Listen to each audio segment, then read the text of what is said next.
Belakangan ini banyak banget berita tentang meningkatnya jumlah pengangguran yang membuat resah semua golongan baik generasi muda ataupun generasi senior. Yang tentunya hal ini membuat generasi muda merasa kehilangan harapan dan dikhawatirkan menyerah. Dibanding kita bersembunyi di balik kata, semua akan baik-baik saja, tidak apa-apa, buku ini menceritakan bagaimana cara melewati masa muda secara bijak. Masa muda terlalu singkat untuk disia-siakan. Masa muda berarti berusia muda antara 10 sampai 20 tahun dan seusianya, yang masih berkembang bagai tunas yang mulai tumbuh daun. Dengan demikian, masa muda merupakan masa yang sangat penting dan hanya akan datang sekali seumur hidup. Karena masa yang indah, cemerlang, dan dipenuhi kemungkinan yang terbatas ini sangat tepat untuk menentukan arah hidup dan bagaimana cara menghabiskan waktu yang berharga ini. Di masa muda ada dua tipe manusia. Yang pertama yaitu orang yang demi mencapai tujuan hidupnya berusaha menggapainya dengan tenang. Dan yang kedua, orang yang tidak tahu apa yang ingin digapainya dalam hidup, sehingga tidak memiliki tujuan dalam hidup. Sebagian besar dari kita terjerat pada tipe yang kedua. Namun, walaupun demikian, belum terlambat untuk memperbaiki dan menentukan arah hidup. Kalau tidak menantang diri, tidak ada hal yang akan terjadi. Tantanglah diri kita untuk menemukan hal-hal yang baru, karena itu bisa membantu kita untuk mewujudkan mimpi kita. Kebanyakan orang hanya bermimpi, dan sedikit sekali yang berusaha mewujudkannya. Itu karena mereka merasa nyaman dengan keadaan yang sekarang. Orang seperti itu tidak akan berkembang. Hasilnya mereka puas dengan keadaan yang sekarang ini, dan hidup di kehidupan yang stagnan. Namun, banyak juga orang yang tidak menyerah meskipun gagal dalam percobaan pertama dan kedua. Ini jauh lebih baik daripada orang yang tidak mencoba sama sekali. Yang terpenting adalah tantangan dan percobaan. Jangan menyerah dan teruslah berusaha, hingga 1000 kali. Jika kita mengerahkan seluruh jiwa dan raga dalam berusaha, maka mimpi itu pasti akan terwujud. Hal penting yang dibutuhkan untuk mewujudkan mimpi adalah menetapkan target yang nyata agar mimpi tersebut dapat terwujud. Siapapun bisa bermimpi, tapi tidak semua orang bisa meraihnya. Mimpi hanya bisa terwujud bagi orang yang mempunyai rencana strategis dan terus bergerak untuk berusaha meraihnya. Kalau kalian ngebayangin bisa ngedaki gunung Himalaya dan ngebayangin itu sambil rebahan tanpa melakukan apa-apa, kemungkinan besar hanya menjadi mimpi gila.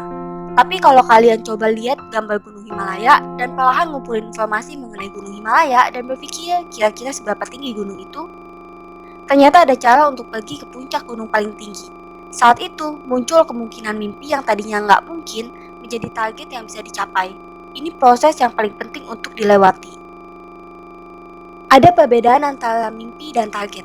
Jika mimpi adalah sesuatu yang tidak sesuai jalur, maka target akan membuatnya sesuai jalur. Ada saatnya kita ragu untuk meraih mimpi, saat kita merentangkan tangan dan sesuatu yang dapat diraih itu bernama target. Dalam menentukan target, ada juga peraturan yang harus kalian terapkan. Yang pertama, spesifik. Target harus spesifik. Untuk menentukan target yang baik, kalian harus bisa ngerti tentang poin-poin target.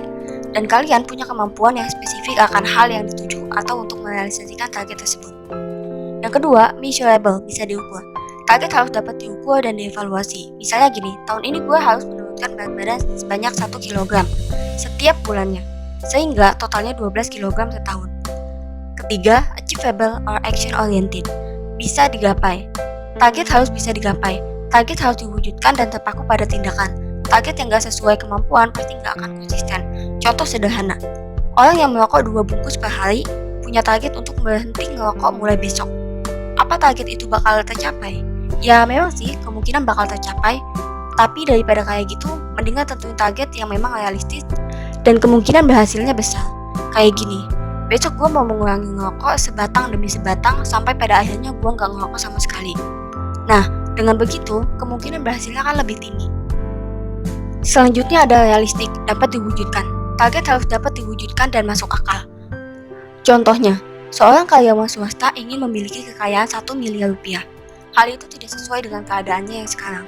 Dibandingkan target tersebut, lebih baik membuatnya menjadi kayak gini. Gue bakal nabung 20 juta per tahun dan berinvestasi saham selama 10 tahun untuk mendapatkan kekayaan 1 miliar. Hal ini lebih terdengar realistis dan masuk akal. Yang penting, pikirin target lo. Apakah sesuai dengan keadaan lo sekarang ini atau enggak? Selanjutnya ada time limited atau batas waktu pencapaian. Target harus punya batas waktu. Kalau target nggak punya batas waktu, kita biasanya lebih cenderung untuk menunda-nunda. Akibatnya, kemungkinan tercapainya akan sangat kecil dan cenderung nggak mungkin. Oleh karena itu, kita harus tentuin batas waktu pencapaian. Contohnya gini, gue harus mengurangi berat badan sebanyak 3 kg sampai tanggal 7 Agustus. Atau gue harus nyelesain baca buku ini sampai tanggal 5 Oktober. Membuat peraturan selama 24 jam untuk diri sendiri. Mengutip dari perkataan Napoleon, kekecewaan saya hari ini adalah akibat dari waktu yang saya buang sia-sia. Benjamin Franklin juga pernah berkata, apakah Anda mencintai hidup? Kalau begitu, jangan sia-siakan hidup Anda. Sebab hidup adalah elemen pembentuk kehidupan. Meskipun kita memulai dari titik yang sama, seiring waktu berlalu dan kita melihat ke belakang, ada orang yang berhasil dan ada juga orang yang gagal. Jarak keduanya sudah tidak dapat dikejar.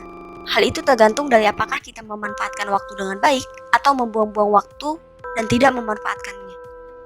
Orang yang sukses adalah orang yang bisa mengatur waktunya dengan sangat baik. Tidak ada pengecualian untuk hal ini. Sekarang bagaimana orang hebat mengatur waktu? Beethoven, Victor Hugo dapat menghasilkan sesuatu yang hebat dengan waktu yang sama. Masing-masing dari mereka menghabiskan waktu dengan cara yang berbeda, tapi memiliki suatu kesamaan, yaitu menganalisis pekerjaan mereka dan menggunakan waktu secara disiplin.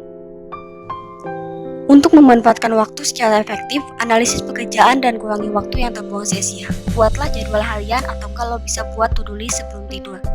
Apa aja hal yang harus lo lakuin besok, bikin to-do list juga bisa ngebantu lo buat ingat pekerjaan yang emang harus lo lakuin. Kadang kita udah niat buat ngelakuin sesuatu hal, tapi kan malah lupa dan akhirnya nggak kita kerjain. Benjamin Franklin sangat menghargai waktunya. Franklin menyamakan waktu sama dengan uang. Nah, selain itu, Benjamin Franklin juga punya rumus 3579. 3579 adalah rumus untuk menggunakan waktu setiap harinya. 3 jam untuk membaca buku, belajar dan mengembangkan diri, 5 jam waktu untuk makan dan beristirahat, 7 jam untuk tidur, 9 jam untuk bekerja.